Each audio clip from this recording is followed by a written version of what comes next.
High, আমি রাজু। তোমরা তো আমাকে কম বেশি সবাই চিনো। আমি ওন্দা সুগার ফেসিলিটি হাসপাতালের সামনে ফুটপাতে বসে একটি চপের দোকান করি। আমার বাড়ি বাঁকুড়া জেলার ওন্দা গ্রামে।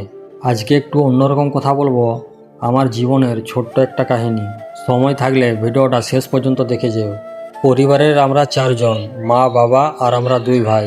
মায়ের বয়সটা একটু বেশি হওয়াতে মায়ের কাজ করতে অসুবিধা হচ্ছিল। তাই মায়ের কষ্ট আর পরিবারের অবস্থা দেখে নিজেকে আর সামলাতে পারলাম না।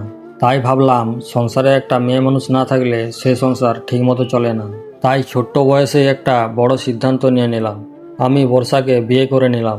আর সেদিন থেকেই আমার জীবনটা বদলে গেল। হাসি খুশি থাকা ছেলেটা হয়ে গেল দায়িত্বে ভরা একজন মানুষ। সংসারের সব কাজ এসে পড়লো আমার কাঁধে। আমি ছোট থেকেই বাবার একটা স্বপ্ন ছিল, যেন আমি বড় হয়ে আমি কিছু করি, কিছু করে যেন আমাদের সংসারের অভাব দূর করতে পারি। কিন্তু জীবনটা সহজ ছিল না। আর এই কষ্টের মধ্যে শুরু করলাম একদিন ভিডিও বানানো। চারিদিকে দেখতাম অনেক মানুষ ভিডিও বানিয়ে নিজের জন্য কিছু করছে। তাই দেখে আমারও মনে একটা সাহস জাগলো যে আমিও পারবো। শুরুটা খুব কঠিন ছিল, কিছুই জানতাম না। তবুও হার মানিনি।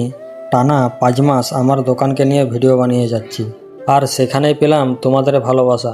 তোমরা আমাকে ধীরে ধীরে চিনতে শুরু করলে, আমাকে নিজের মানুষ করে নিলে। আমি জানি না কতটা করতে পেরেছি আর কতটা করতে পারবো, কিন্তু আমার একটা বিশ্বাস আছে, আমি একদিন অবশ্যই পারবো। সব কথা তো আর 3 মিনিটের ভিডিওতে বলা যায় না। কোনোদিন যদি সফল হতে পারি, আমার জীবনের সব কষ্টের গল্প তোমাদের খুলে বলবো। আজও শুধু আমি একটা কথাই বলি, আমি কিছু করতে চাই। আমাদের অভাব দূর করতে চাই। আমার বাবার মুখে হাসি ফোটাতে চাই।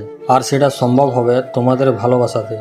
আমার ভিডিও যদি তোমাদের সামনে আসে, দয়া করে ঠেলে তুলে দিও না।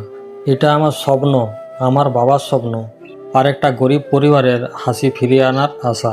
তোমাদের একটা ছোট্ট সাপোর্ট হয়তো বদলে দিতে পারে আমার জীবনটা। তাই বলছি, প্লিজ স্কিপ করে কেউ চলে যেও না। এই পর্যন্তই ছিল আমার গল্পটা। জানি না কেমন লাগলো তোমাদের গল্পটা। ভালো লাগলে পাশে থেকো, আর না ভালো লাগলে তবুও বলে যেও, কারণ তোমাদের কথাগুলোই আমাকে ভালো কিছু করতে শেখাবে।